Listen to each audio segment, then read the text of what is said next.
एक देश एक चुनाव जो करने जा रही है सरकार, इसको वापस ले, नहीं तो ईंट से ईंट बजाने का काम करेंगे। वो उनका पता है, अगर उनके मुताबिक काम नहीं करेंगे चुनाव आयोग भी, तो ईडी सीबीआई लगा के उनको भी बंद करने का काम सरकार करेगी। कि चुनाव आयोग का जो ऑफिस कार्यालय, मैं वहाँ धरना दूंगी। अगला धरना चुनाव आयोग के कार्यालय पर मेरा होगा। ना मुझे मरने का गम है और न जीने का गम है, क्योंकि मैं देश भारत की लड़ाई लड़ रही हूँ, और देश भारत की लड़ाई के लिए अगर मैं शहीद हो जाऊंगी तो मैं खुशी खुशी हो जाऊंगी। सरकार किस तरीके से हमारे अधिकारों को खत्म करने का काम कर रही है, किस तरीके से हमें गुलाम बनाने का काम कर रही है। नहीं आएंगे मोदी जी, ये उनके जो बैठे अंधभक्त लोग हैं वो अफवाह फैलाते रहते मोदी जी आएंगे, मोदी जी आएंगे।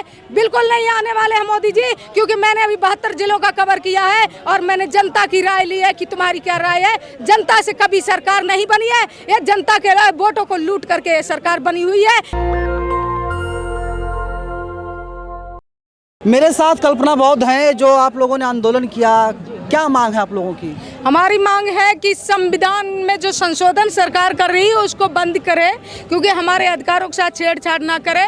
संविधान हमारा जान है, संविधान हमारे लोकतंत्र की रक्षा करता है, संविधान से ही हमारा देश चलता है। तो हमारी मांग है सरकार से कि सरकार किसी भी तरीके से संविधान के साथ छेड़छाड़ ना करे। अगर ऐसा करेगी तो मैं ईंट से ईंट बजाने का काम करूंगी। और उसको लेकर के धरना प्रदर्शन आंदोलन किया और 5 महीने से मैं यात्रा चला रही थी, और आज यात्रा का 5 महीने के बाद में आज यात्रा का हमने समापन किया। तो मैं सरकार को ये चिताने के लिए मैंने आंदोलन किया है कि जो एक देश एक शिक्षा नीति, एक देश एक चुनाव जो करने जा रही है सरकार, इसको वापस ले, नहीं तो ईंट से ईंट बजाने का काम करेंगे। क्योंकि मेरा अधिकार वोट का यहाँ सरकार छीनने जा रही है। तो मैं चाहती हूँ कि सरकार हमारे वोट का अधिकार छीनने की पहले वो 100 बार विचार करे और इस कानून को वापस लेने का काम करे। ये सरकार को चिताने के लिए आज मैंने ये आंदोलन और ये धरना प्रदर्शन। नरेंद्र मोदी के खासम खास हैं, एक जो है कि एक अखबार में लेख लिखते हैं और फिर भी बहुजन समाज शांत हो जाता है,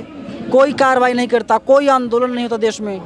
देखिए, वो बहुमत में है, वो चाहे जो कुछ करेंगे, लेकिन अब इस बेटी ने देश का कारवा उठाया है, खुले मंच से बोला है कि मैं अपने अधिकारों के साथ समझौता नहीं करूंगी। मेरा समाज सो रहा है, लेकिन मैं जाग चुकी हूँ, और इस समाज को अपनी तरह बनाने के लिए मैं गली गली मोहल्ले मोहल्ले जा करके इन सोए हुए मुर्दों को जगाने का काम करूंगी। अब ये हमारा समाज अभी मुर्दे की तरह सो रहा है, इसलिए हम इसको मुर्दे कहते हैं। कि इनको जगाने की अब मैं जिम्मेदारी लेती हूँ, और अपने देश, अपने संविधान, अपने लोकतंत्र को बचाने के लिए अब मैंने ये बेड़ा उठाया। घंटा कौन बजा रहा है? घंटा बजाने कौन जा रहा है? घंटा बजाने हमारे SC ST OBC के लोग ही जा रहे हैं। वो इस तरीके से भ्रम फैला रखा, उनको इस तरीके से मानसिक रूप से गुलाम बना दिया सरकार ने कि उनके सोचने समझने की शक्ति ही खत्म हो गई है। तो उसी के लिए मैं कह रही हूँ ना कि अब मैंने ये बेड़ा उठाया है अपने समाज, अपने देश, अपने लोकतंत्र को बचाने के लिए, कि उस व्यवस्था से निकालने के लिए जो घंटा बजा रहे हैं, जो अंधविश्वास में पड़े हुए लोग हैं, उनको निकालने के लिए मैं अब उन लोगों के बीच जाऊंगी। वो हमारे पास नहीं आएंगे। उनको नहीं पता है कि कल्पना देश के लिए काम कर रही या उनकी पीढ़ी को या उनको बचाने के लिए काम कर रही है। वो मेरा बताने का दायित्व है। मैं अपने लोगों तक जाऊंगी और उनके हक अधिकारों के लिए उनको बताऊंगी कि आप सो रहे हैं, लेकिन आपके हक अधिकार छीने जा रहे हैं। आपको जागना होगा, आपको लड़ना होगा। दम तो भर रहे हैं, 24 में फिर से मोदी जी आ रहे हैं।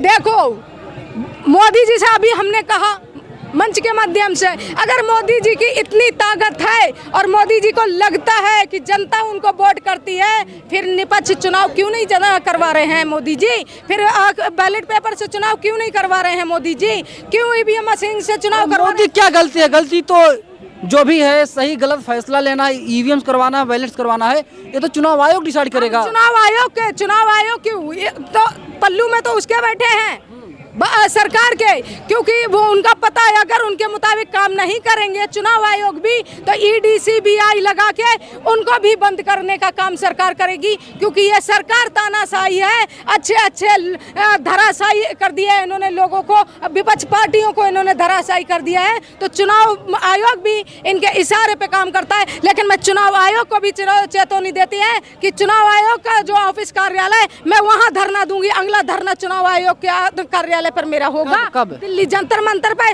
जो हमने मांगे रखी हैं, ज्ञापन दिया है, उस ज्ञापन को लेकर के हमारी मांगों को नहीं मानेंगे तो हम डेट डिसाइड करेंगे कि मुझे कब चुनाव आयोग के कार्यालय पर धरना देना है। क्योंकि मैंने कह दिया ना कि मैं समझौता नहीं करूंगी तो नहीं करूंगी। ना मुझे मरने का गम है और ना जीने का गम है, क्योंकि मैं देश भारत की लड़ाई लड़ रही हूँ और देश भारत की लड़ाई के लिए अगर मैं शहीद हो जाऊंगी तो मैं खुशी खुशी हो जाऊंगी। नरेंद्र मोदी भी देश के लिए लड़ाई लड़ रहे हैं, नरेंद्र मोदी भी देश के लिए मेहनत करते हैं, का काम कर रहे हैं, वो देश को बेचने का काम कर रहे हैं नरेंद्र मोदी जी।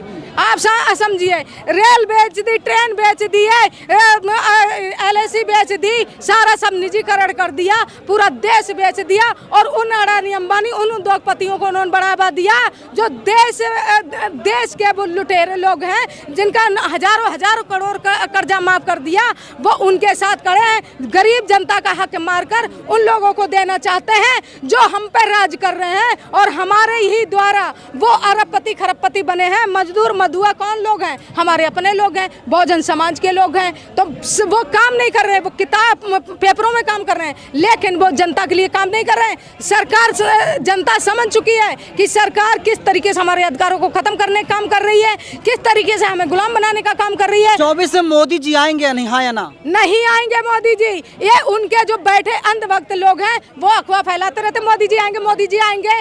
बिल्कुल नहीं आने वाले हैं मोदी जी, क्योंकि मैंने अभी 72 जिलों का कवर किया है और मैंने जनता की राय ली है कि तुम्हारी क्या राय है। जनता से कभी सरकार नहीं बनी है, ये जनता के वोटों को लूट करके ये सरकार बनी हुई है। ये अपंग सरकार है। ये अगर निपक्ष चुनाव करवा लिया जाए, हम कह रहे हैं 10 MP MLA नहीं जीत पाएंगे। और बताइए, चलिए, EVM से अगर चुनाव नहीं होगा बीजेपी की हार होगी, साफ तौर पे कल्पना बहुत कह रही हैं और इलेक्शन कमीशन के दफ्तर के बाहर आंदोलन करेंगी और इसकी तारीख और समय डिसाइड करने का काम करेंगी। कैमरा पर्सन बॉबी के साथ में नवीन को नंदन, नेशनल दस्तक, जनता मंच, दिल्ली।